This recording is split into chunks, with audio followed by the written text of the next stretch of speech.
we can start. Thank you, Anand. Hello, everybody. My name's Amit Vashisht, and today I'm representing Mr. Ninad Karpe and Mr. Ravikant, who are the respectful chair and co-chair for our CII Western Region Startup Task Force. Welcome, everyone, to CII Western Region Startup Buzz. Absolutely delighted to share that what started as an experiment, we're today going to clock 49th session. So here, we have today Vatsal and Saurav, who are going to be talking about building experiential tech ventures that scale. I don't want to be taking much of the time to be kind of ranting about what's going to happen in the session because I don't want to steal the thunder from the two lovely gents. But I do want to mention over there that for all those people who are wanting to understand how to scale up tech ventures, this is the time to make good notes. We are also going to be starting mentor and mentee program related to startups very soon through CII Western Region Startup Buzz, and more information on that will be available very, very soon. So over to you, Vatsal, as a moderator, and Saurav, welcome aboard as a guest. Happy moderating and have a lovely session. Super. Thank you so much, Amit. It's such a pleasure being here. Thanks, Nenad and Rafikant as well, if you're around. And hey, Saurabh, how are you doing? I'm How's doing the good, heat right? holding up in Delhi? Yeah, it's very hot here. How's everything in Mumbai? All good. So, for all the wonderful audience out here, welcome. To give you guys an intro on Saurav, he's an engineer from IIT Roorkee who, way back in 2013, decided not to enter the jobs race and just to start up to figure things out right out of college. Started Tagbin, wanted to be in AR VR very early in the journey. This is 2013 when the Oculus was barely even known. I don't think the acquisition had also gone through. Um, and that's when Saurav saw the future and wanted to build it out. And today, this is what 13 years down. Saurav's built a legacy for himself. It's a company that does about 500 crores in revenue in top line, with 18% in PAT. Correct me if I'm wrong, Saurav. Yeah, that's And they've done a lot of important work, especially towards nation building. All of you have heard about the Har Ghar Tiranga movement, which started a couple of years ago. You guys must know about the Pradhan Mantri Sangrahalaya, which is the Museum of Prime Ministers in Delhi. These are all campaigns and experiences that are managed by Saurav. So I'm really, really proud and happy to welcome Saurav into this session today. So glad to have you, Saurav. Thank you, Vatsal. Thank you for the introduction. Wonderful. We'll just dive right into the questions because I know, I have a lot of questions and I want to get my questions out of the way before the audience starts pushing their questions through. The very, very first question you started in, I think 2013, 2014, Tagbin. You were so early to technologies which were not even, nobody knew about these technologies. Nobody even imagined them. So, how do you what are your learnings about timing with technology? Today there's an AI wave, there's a crypto wave. How does a founder know, is this the right time to get into the market for this technology? Should I be selling or should I wait 5 years to dive into it? Like, what were your learnings about timing and technology? Okay, so Vatsal, we started this company because it was a final year project. We were working on experiential technologies like AR, VR, and hologram. And we were fool enough to understand that, we can build business out of these technologies. And if you asked me this question in 2013, I had no clue. But now, 12 years down the line, I have my share of learning about the timing, and I can, answer this question very well because I myself have seen these technologies evolve. Kind of disinvested from few technologies, held on with few technologies and see growth in these technologies. So it was a research project where we were thinking to, the use of these technologies in industries.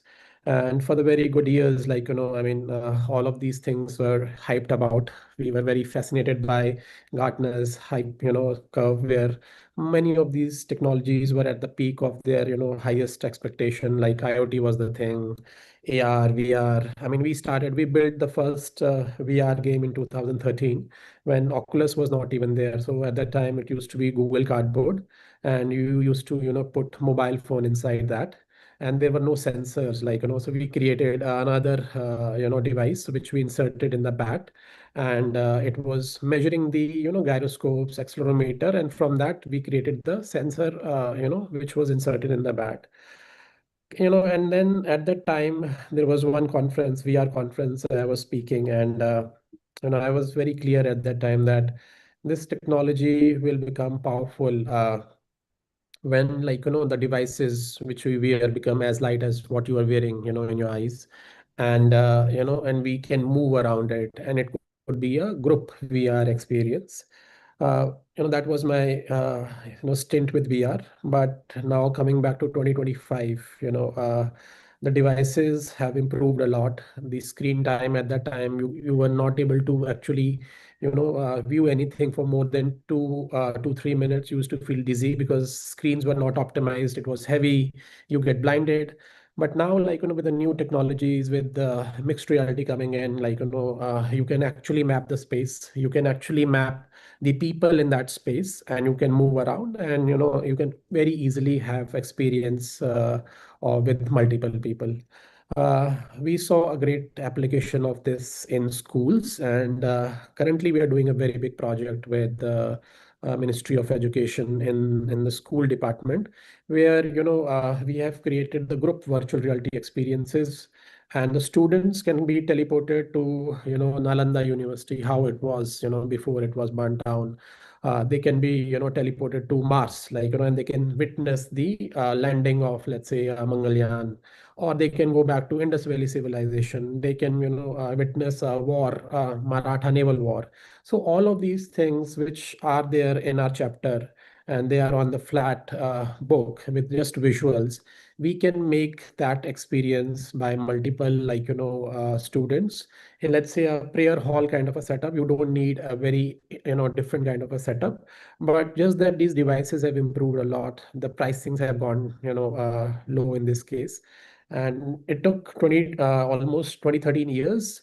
I strongly feel, and it's a big statement, like, though Meta have disinvested from their metaverse business, it's because they have to choose out of either AI or Yeah, metaverse. they shut down their Horizons World application now, right? Yeah, again, they were early there, like, and they invested a lot. But I think next 2 years, with this Ray-Ban Meta glasses, a lot of, these devices where, you can have augmented layer and a virtual real together, which is mixed reality. That is going to be the future.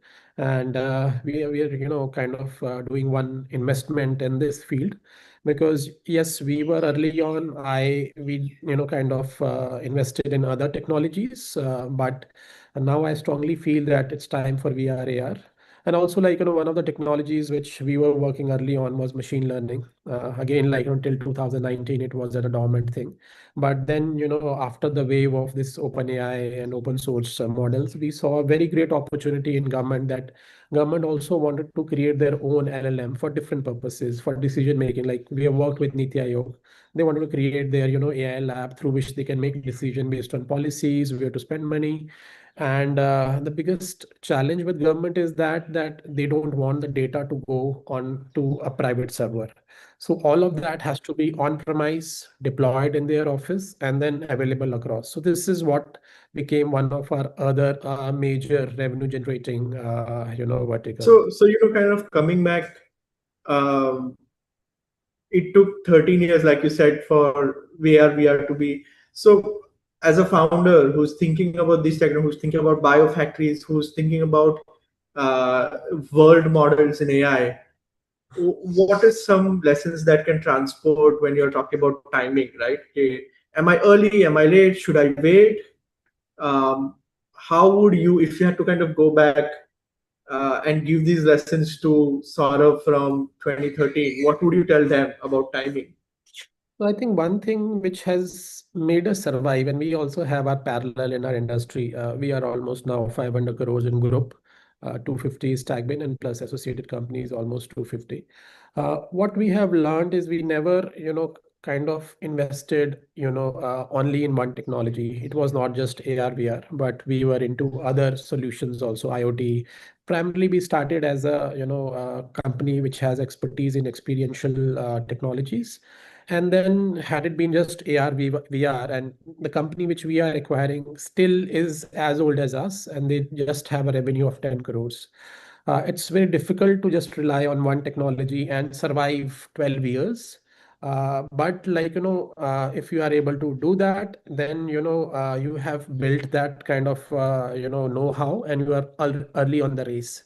For example, with our machine learning, when OpenAI became big thing, we already knew how to train these open source models and build more indigenous and more custom to organization or any Hmm. government body. So we had that thing, and I always say that if you look into a rubber plant, it takes 4 years to reach to a height of a 1 feet, but then in the next 6 months it attains at full height.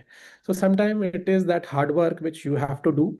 But to answer your question in a very simple manner, timing is something where you have to look into the overall ecosystem. For example, we are the application provider, but then there are people working on hardware, there are people working on the other things.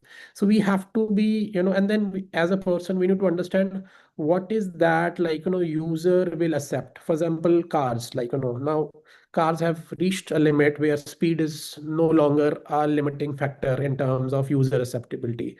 So in terms of VR, I predicted that when these devices will become as light and you are able to, move, that's when the real virtual reality will come. Whatever time it will take for the technology to develop is something which we have to predict. And if you are just relying on one technology and if you're early on, you will die. So I think, kind of Got it. having two, three kind of investment and then, scale up the one Yeah. which What, works. what what I'm basically hearing from you is, timing the market is tough. You don't know if it's going to take 4 years, you're going to take 8 years, you're going to take 10 years for the market to be ready for your product, right? Yes. Rather just make sure you have time in the market. Spend the time, be ready, because when the moment comes, when the Chat GPT moment comes for your industry, when the Apple Vision Pro moment comes or the Oculus Rift moment comes for your industry, you are well placed to kind of capitalize and ride the wave, right? Just figure out how to survive Yeah. until that happens. Figure out other avenues. Very Ex- cool. Exactly. Very cool. Um, you know, kind of, you spoke about your projects with the Ministry of Education, and I have a question to that. The Pradhan Mantri Sangralaya, the Ministry of Education project, you're selling to governments. Um, I was previously a VC myself, um, and now this is a few years ago, but we used to recommend founders that B2J may not be ideal. The sales cycles are long, it's bureaucratic, money may be thin, you don't know if they'll pay the right value or not. uh, you know we'd be like, this may not be venture fundable. Has that changed? Is government are government contracts actually a viable way to build business at scale today? What has your experience been selling to governments and building a business centered around this core user base? Okay, I have three, four things to say here, and when I meet people, this comes across. But I think I'm, I think I'm very happy, selling to the government. We say we work with the largest spender of the country, and India is witnessing the most stable government, across the world, and the government is very, very forthcoming in terms of new technologies. We worked in also experiential cultural spaces where we build these museums, because the application of these technologies are also in museums, experiential shows and all of that. And I strongly feel that there is a lot of misconception. This misconception is largely from the old type of businesses which are into more contracting, road construction, civil construction, where there is that kind of notion. But when you are working with, top officials like, ministers, the criteria is the priorities are very, very different. They wanted to do good work, they want to work with the best, and payments and all are usually, the payments from the government have improved a lot. I have seen this myself in the last 12 years, and I would say that very confidently. People ask me that why don't you sell these experiential solutions to, let's say, corporates. I usually don't have interest that side because I'm that comfortable in government, because the money is good, payments are okay. Sometimes there is a delay, but it is guaranteed, like, because there are arbitration clause, whoever, whatever will happen, you will get the money. And one more advantage is that in government, like, you have an entry barrier, because for you to get those kind of a works, you should build your profile, and those credentials are very, very important, like, because when any government entity procure anything, goods or services, there are certain GFR guidelines which comes, which is basically your enough, you should have enough financial strength, you should have enough past experience, you should have these many payrolls, people on your payrolls, and based on that you get that work. So we have crossed that hurdle, we have reached to a certain level where now we are known for doing innovative projects, like we have done Har Ghar Tiranga as a campaign, right from ideation to using tech to scale to a level where 6 crores selfies were uploaded on that platform and became a national movement. It started with, like, how we will track it, how we will produce it, all of that was kind of managed through single ERP. We also manage Har Ghar Tiranga, and we're also involved in strategy throughout. So those kind of projects which are very, very innovative, nation building, to building the first experiential tech museum for government, like, so government is very, very open for new ideas. They're looking for young companies to actually venture. And nowadays, like, if things are good, like, and one other day is where there was the corruption was the way to enter the government business. But nowadays merit plays a lot of role. Many people ask me that, are you related to government anyhow? I have zero connection. None in my family have been closer to politics. I come from Himachal, having an apple background. We grow apples, so that's how I come from. But a person like me, got the contract to do the Prime Minister Museum, says a lot about the, current Absolutely. and the approach, and Yeah. yeah. Yeah. No, it's really heartening to hear your story and to see that it is possible to succeed, because we need more private enterprises to work with the government. And the government also actively, like you said, wants to work with private enterprises, with startup, and bring more technology in, right? And we're already seeing that in sectors like defense and space, and now with experience tech. uh, you know those old notions have withered away, and now we know that governments are a real customer, and that you can happily work with them just like you would with the enterprise. That's really good, and thank you for sharing your experience there. We you were talking about how selling to governments and enterprises is a little different, and enterprises you may not see enough pull.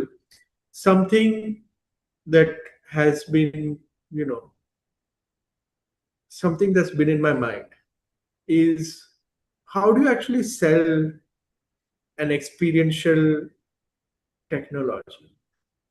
Oh, The reason being, in India, ROI is everything. If I put in 1 rupee, how much do I get back? Right? That's what all enterprises above the line, most businesses in India do. Maybe TV ads, cricket ads, billboards. That's about it.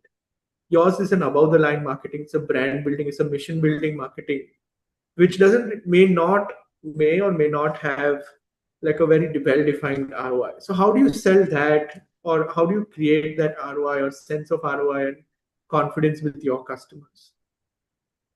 So, I mean, this starts with a very simple thing that what you see is what you believe. But if we are able to make them experience, the conviction becomes higher. So our part of a business, we have two kind of lines. Like, one is where we are doing it for education purpose. Museum is a social responsibility of a government, like education is. So we have to preserve our culture. We have to tell our story. We have to, educate our, youth. So that's one part of that where I don't think ROI is the top thing. It has Mm, to be sustainable. We have ticketed museums, they are able to sustain, that. But the other part, like, which is ROI specific, and we have worked with, corporates also. One of the example I'll give you. Uh, We've done, one work with Dhulera Smart City way back in mm, 2018. mm, The objective of this experiential technology is to visualize to these land anchors, which they wanted to attract. They wanted big land anchors to come and set up factories so that, that's how the city gets built. So industry comes, they do investment, then, people come, then residential comes, so all of that. But in 2019, when that city project was envisaged, the government had no idea to tell what is their plan. All they were, using was presentation and maps. And most of the decision making doesn't happen in 2D, like, so when we make them experience and visualize, that's where the reality, comes alive. And through our experience center and virtual reality, augmented and projections, we created a experience center where, these investors used to come and we used to tell them, okay, this is how the city would look like. And they were getting more, clarity of the future of the city, which was at that time like just a barren land. We also created a mini, immersive bus, which was used for the field trips, by the salespeople and mm, these investors, and we used to take them to these barren lands. And through the window, which was actually a transparent screen, it used to mm, kind of, augment that, okay, this is how this will build up. So like a 3D kind of a build up, like here, mm, airport will come here, mm, a very big, silicon factory will come up. So they were able to visualize it. And when these visualization goes to your mind, you come one step closer to decision making. So these technologies are usually, the way we are using is in enhancing, or kind of improving the decision making of your end customers, where the deal size are very large. For example, anybody investing in Nolera in any project would be somewhere around 10,000 crores. So for that, like, if you're doing that kind of a sale and just selling it on paper, just imagine the kind of conviction that person should have, like, so everything should be explained in a more interesting manner. So that's one absolutely. application, like, where we've seen. Then we have also seen a very good use cases of these experiential technologies in training. Like we all have seen, airline simulators, but very recently we're doing a project with one of the defense wing of Government of India. These are Black Cat commandos. So their requirement is that they're not on a mission, like, hardly they are only called when there is very Mm, special mission. And how do mm, we do training for them? mm, So how do we create those virtual environments for them? So what we have done, we have those virtual reality headset and the sensor in their actual real gun, and then we create those scenarios, like, so that way, this also plays a very important role in training. yeah. Yeah. So not directly in all the cases we can say ROI, but different Yeah. purposes. Absolutely. Experience is such an important part of drawing the customer in, giving them confidence in whatever you're selling. Because I think I'd seen this somewhere where, you never walk into Donald Trump said this. His father told him that you never walk into a restaurant whose windows are unclean, because if their windows are unclean, how bad will their kitchen be, right? And it's something along those lines where, if you don't create the right experience for your customers, even if there's no ROI, but there's an impression, there's a brand, there's a positioning you're creating in the customer's mind, right? And that is very important to maintain. So thank you so much for sharing that. Now we just go to audience questions. We've received this wonderful question, which I'll paraphrase and build on a little. You started TagBin right out of college. How much capital did you have? Uh, just a quick response to that, maybe first, and then I'll build on that. We started with literally zero. We were like, So, we were students, like, I went to wow, IIT. So what I understood, I was running few clubs there, like, robotics club, entrepreneurship clubs. So I realized that human capital is free if you have until the time you are in college.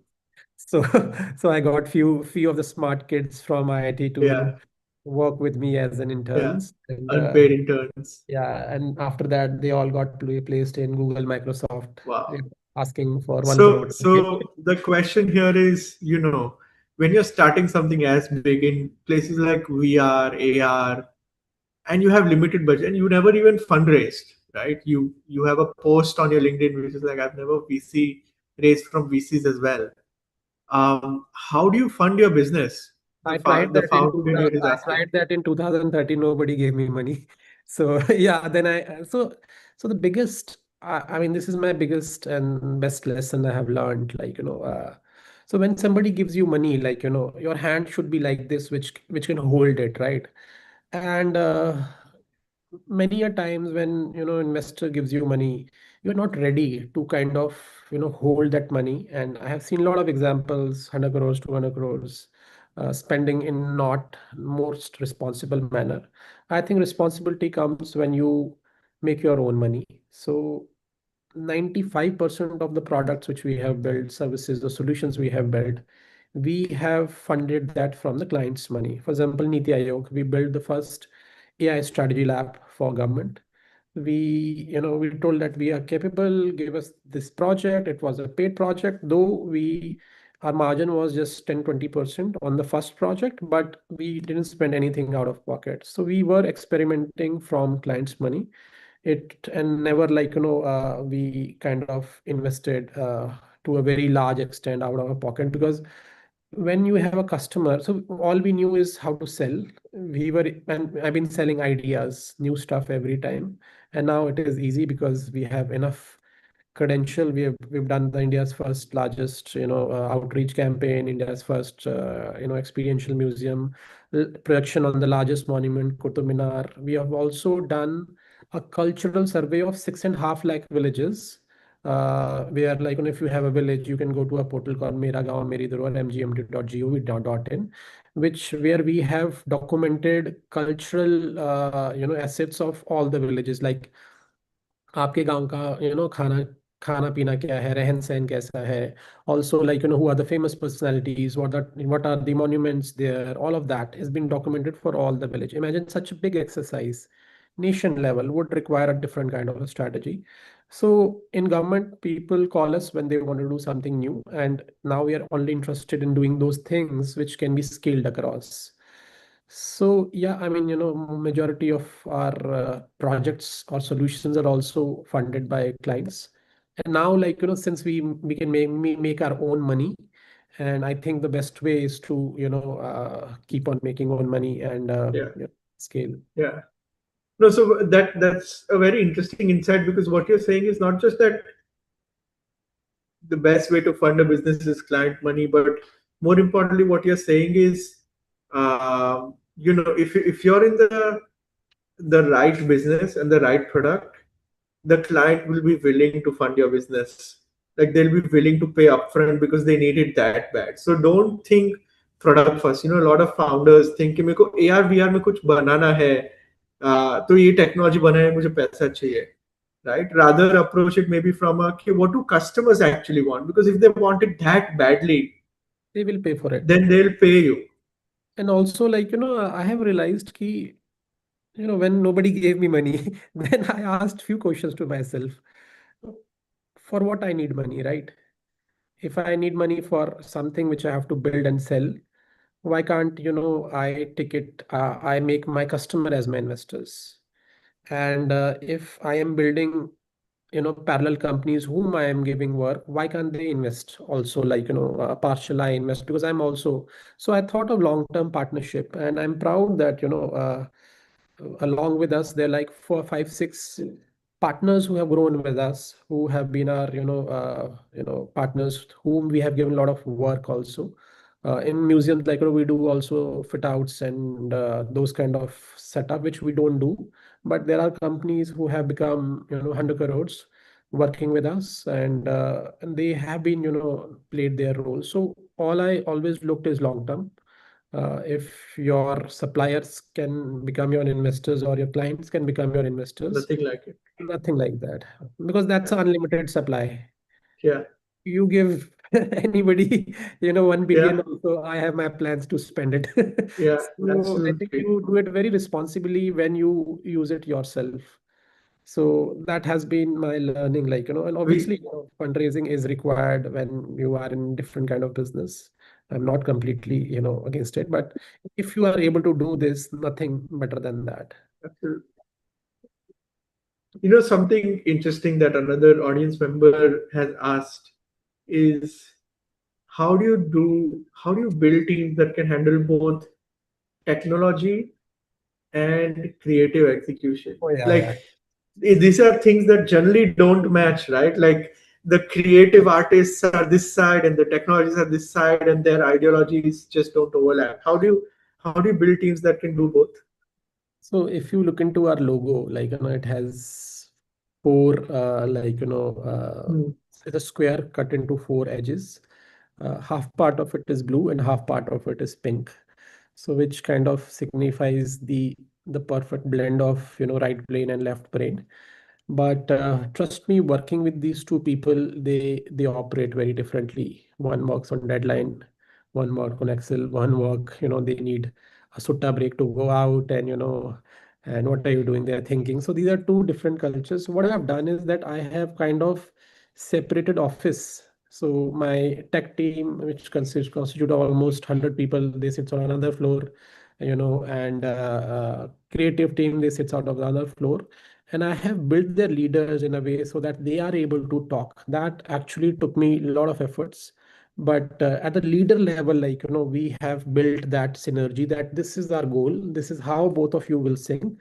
But in terms of culture wise, these are two different people. If you mix them, it will become khichdi.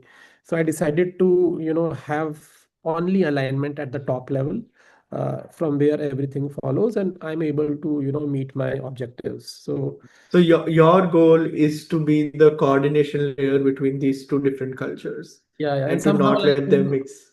yeah, somehow I have that expertise of understanding both the thing. Being an engineer, then, I also love design, so I can, kind of balance out between both the people. And then I'm both the leaders, like the one who heads my design team and one who heads my Yeah. technology team. Yeah. We have molded ourselves. We spend a lot of time to, work out, understand each other. How important is the deadline? For example, sometimes, the creative person say, this is a time I would require to do it. Then I say, okay, come with me to client. Let's try to Yeah. convince.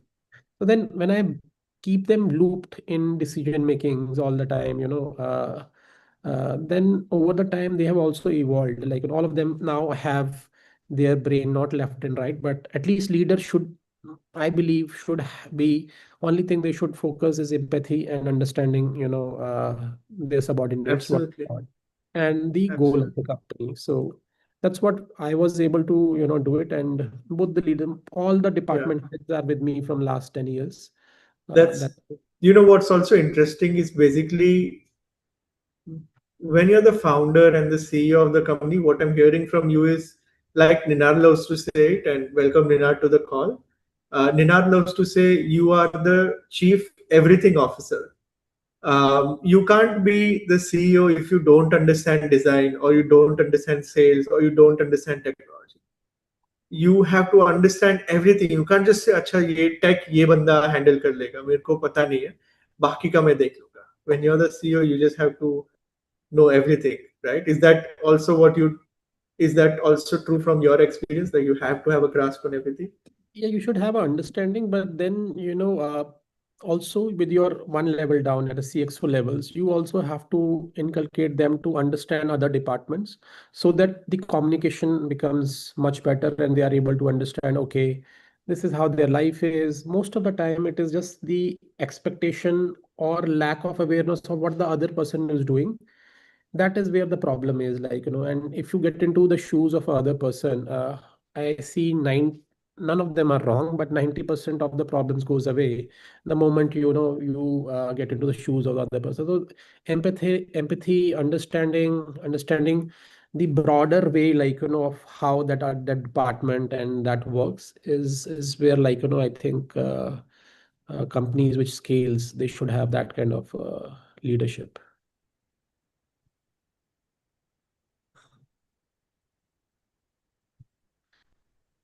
I'm not able to listen to you. Sorry, forgive me about that. But yeah, I was saying there's another interesting question that I'm excited to hear you answer. The audience member is asking, how do you compete against larger global players with bigger budgets? How do you compete? So you have to be fast. The only thing they can't do is, for example, like, imagine. So we got the contract for Niti Aayog AI lab. We were against Tech Mahindra, Infosys, and all of that. So this is something which government wants to do, and the only thing they wanted is that to do it faster because they wanted to implement it faster. So, and we went, and they, Tech Mahindra came up with their own budget and own sweet time. We said we'll do it in 3 months, and we did it, and that's how we get it. Similarly, Prime Minister Museum.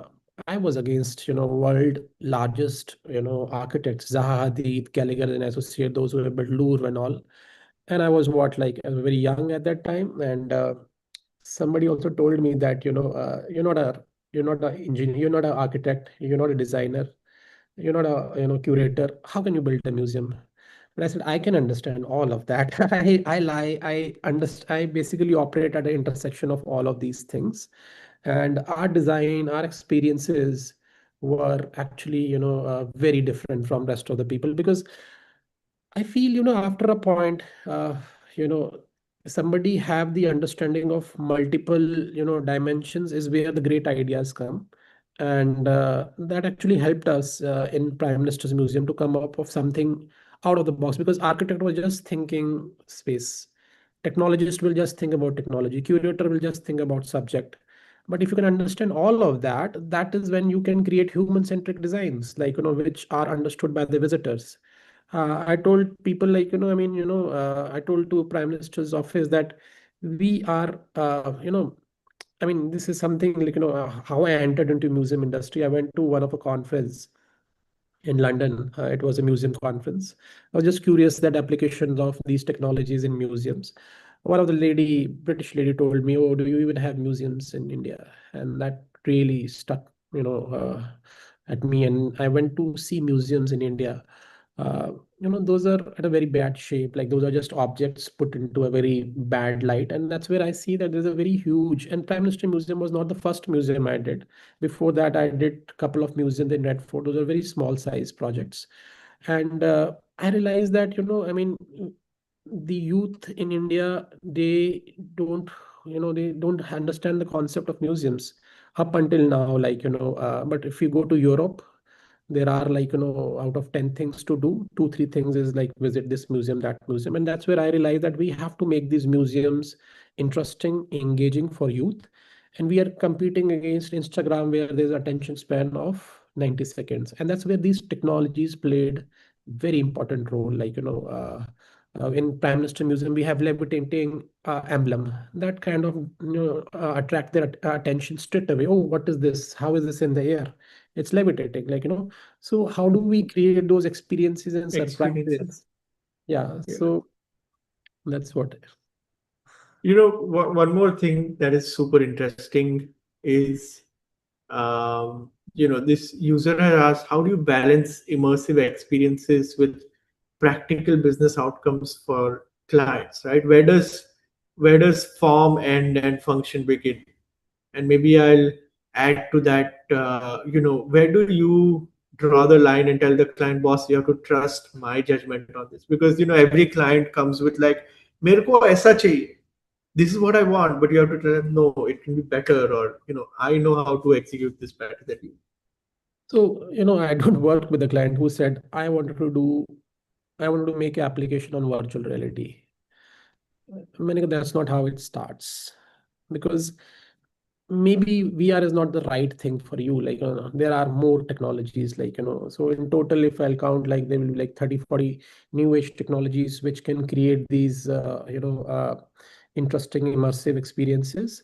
So we start from understanding the outcome. What is that they want? Which technology? There are multiple technologies, or maybe amalgamation of that technology can create that surprise wow factor, or the impact which the clients want, as an outcome. So it starts with like engineering or kind of crafting the experience, first, and then using the right technology, rather than people telling that, oh, this is what I want, and we say that if you know everything, then you can just hire straight away a developer and they can develop it for us. So our understanding of the right use of technology, so that their, the end outcome, is achieved, is where, like, we come in. Sometimes, user want it just as a gimmick thing, so that's where we come and say, okay, you have to think it in a different manner so that, it has a long lasting impact. Got it. Another question that has come across is, can technology alone create impact, or does storytelling matter more? Oh And yeah, I yeah. think I'll kind of flip this to say, what is the hardest part of earning money as a business? Is it the product, the technology? Is it the sales? Is it the narrative, branding? Is it the operations? Or what's it been for you? I think, one thing which, I mean, we don't have a sales team in our office. The reason why I believe very strongly that, if you get a chance to execute a project, then you should do it so well that it should be your, way to generate more business. So our foundation or our fundamental in our company is that, build product, build service, build solution so well that, people get attracted. For example, when we did Prime Minister Museum, up until now we have done almost 30 plus museums, at a different size, like, 30 crores, 50 crores, 100 crores. So I think, the biggest challenge for me has been because the space where we operate, like, we have very unique team size. We have content department, content and research department, 10 people there. Design is also a very varied department, right from 3D design to Unity, Unreal, motion graphic, simple graphics, UIs. We have all sort of that kind of experience, design department. Software development, which now has, transformed themselves to become, AI engineers. Otherwise, writing codes have become as easy as writing essays now. Then the hardware team, which gets into integration with these hardwares. Then a project team, which gets into, operations. So the hardest part was to build a winning team across all departments. This is not something which I built on day one. There were many things which we were outsourcing initially, but now we are a full-fledged team of 200 people, working Do you, very. do you think you'd have been able to scale this much, or even get that start without the tech or the product and just on storytelling? No, no, no. We will be competing against companies like And Mechanic. and what if you had no storytelling? What if you just had a product and you're like, this is what I have?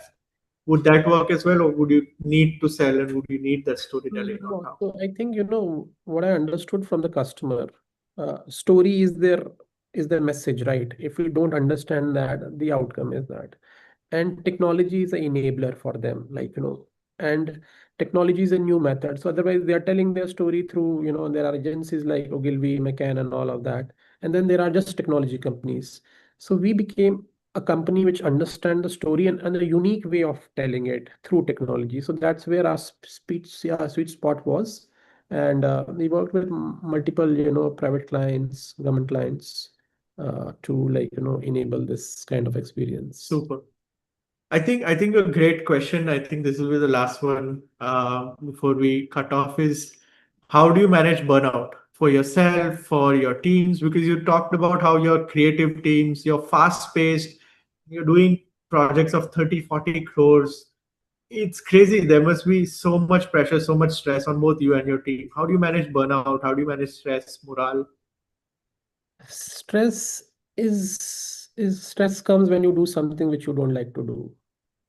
So it is as simple as that. We and See, the biggest happiness after money, once you reach, is basically a purpose or creation. We are creating new things every time, and when it comes to life, so all our teams see and visualize that happening, and then whatever comes in between, like comes across as a price which you have to pay. But over the years we have become very very efficient. Like I have we have implemented AI in all our departments. We have built processes. So burnout actually happens in a very unstructured environment, and in an environment where expectations are very unrealistic. For example, if it is going to take 1 year and you're thinking that you'll do it in 1 month, that's where the stress will build up because you have unrealistic expectations. So we try to balance it out and be more realistic. Now it's 13 years of doing the same thing. We enjoy doing it, and the creation is what gives us serotonin. And to balance cortisol, like we make sure that we use processes, and we don't take unnecessary things which kind of create that kind of a stress. So yeah, you are on mute, Vatsal. You've got to enjoy the journey, Yeah. and momentum will help you solve the rest of the things. Wonderful. On that note, thank you so much, Saurav. This has been a wonderful interview. I've really enjoyed learning from you today, and I'm sure all our viewers and founders also enjoyed it. Over to you, Amit.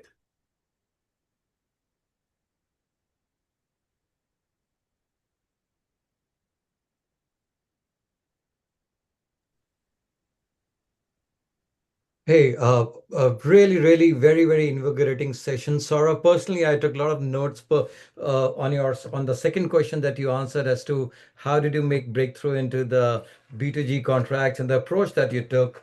Uh, I must say that you're ahead of your age and time, both of them, Saurabh, and Thing my my, I didn't my tell you, Amit, is that to get the first contract, you should have a first contract. How do you solve that in the government is a myth I which I know. don't know. Yes, yes. No, we've been on that side, and we totally understand the way we kind of executed was possibly taking the B2C route first. But hey, my heartiest congratulations to you and your team, and also to you, Vatsal, for having led the session very nicely as a moderator. I do see Mr. Ninad Karpe on the call. Ninad, if you would like to show up and give your final note, please. I'm outside, but I whatever I saw, I'm going to see the recording. But thank you everyone for joining, and thank you. This was really wonderful. Remember, CII Startup Buzz is every Thursday 5 p.m. Thank you all of you for taking your time to join the CII Startup Buzz. Thank you. Thanks, Ninad, for your leadership. Really appreciate. Thanks, Nina. Thanks, Amit. Thanks, Saurav. Take care, Thank you. guys. See ya. Yeah.